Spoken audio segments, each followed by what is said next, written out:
John Kerry's now just a step away from being America's next Secretary of State. He breezed through almost 4 hours of questioning by the Senate's Foreign Affairs Committee. More than ever, foreign policy is economic policy. The world is competing for resources in global markets. We cannot afford a diplomacy that is defined by troops or drones or confrontation.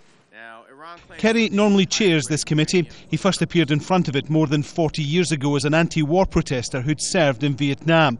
Another brief protest marked this appearance. When did they go and see enough? When are the people going to be killed? The former Democratic presidential candidate was Obama's second choice to replace Hillary Clinton.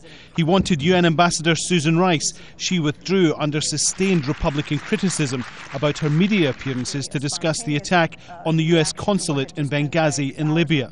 That also provided Kerry's most uncomfortable moment. What we don't know is why we were misled. But again, I'm just looking to make sure that you as Secretary of State will work with me so we actually do find out what the administration knew, how they misled the American public. Senator, in fairness, I don't want the American people to be left with a misimpression here. When you say why we were misled, that implies an intent to actually mislead you somehow. I think that there was a description of a variance in talking points. Kerry's previous support for Syria President Bashar al-Assad was touched on briefly, as was the approach he'd take with China, the Middle East peace process, Iran, current unrest in Africa and Russia. John Kerry's appointment now needs confirmation by the full Senate, and that is almost certain. He's already helped Barack Obama out on a number of important foreign policy issues. He knows world leaders, who to trust, who to be wary of.